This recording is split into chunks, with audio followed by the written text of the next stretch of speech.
কথায় আছে না, ভ্রমণ পিয়াসীরা এত কিছু নিয়ে ভাবেন না। আমরাও ঠিক একই রকম। সকালবেলা বিনোদীর হঠাৎ করে ফোন আসে এবং বলে তার ইচ্ছে ঘুরতে যাওয়া। সে করেই আমার প্ল্যান হয়ে গেল ছোট্ট, যে চলো এবারে আজকে শিলচর যাওয়া যাক। যার জন্য সকাল সকাল স্নান করে রেডি হয়ে পড়লাম খেয়ে দিয়ে শিলচরের উদ্দেশ্যে। সেখানে গিয়ে মামলিনীর সাথে প্রথমবার দেখা হয়, কিন্তু মনেই হচ্ছিল না এই প্রথমবার তার সাথে দেখা। বিনোদীকে এনআইটি থেকে পিক করলাম এবং তারপর আমরা দুজনেই মিলে প্ল্যান করলাম যে এবার চলো সেই শিলচর সাগরিকা রিসোর্টে যাব, কারণ আমরা কখনোই যাইনি, যদিও এরা গেছে কিন্তু আমি যাইনি।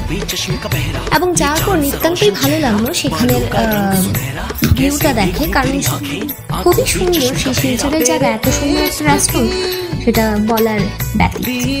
সেখানে যাওয়ার পর আমরা অনেক খাওয়া দাওয়া করলাম, এনজয় করলাম, ফটো ক্লিক করলাম।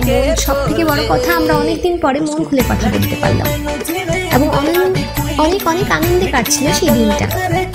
যার জন্য আমরা আবারও ফোন নিয়েছি যে আমরা অনেক শীঘ্রই আবার এরকম ছোট্টখাট্টো প্ল্যান করতে থাকবো, কারণ খোলা মনের মানুষরা প্রত্যেকটা বার এটাই চায় যে নিজের মন মতো করে বাঁচতে। যদি আজকে গোটা দিন আস্তে আস্তে কীভাবে শেষ হয়ে গেল আমরা বুঝতেই পারলাম না, যে জন্য সময় আসছিল আমরা বাড়িতে চলে যাওয়ার। যার জন্য আমরা আস্তে আস্তে ঘর মুখর রওনা হলাম এবং এখানেই আমার ছোট্ট মিনি ব্লগটা শেষ করছি। ধন্যবাদ, সবাই ভালো থাকবেন।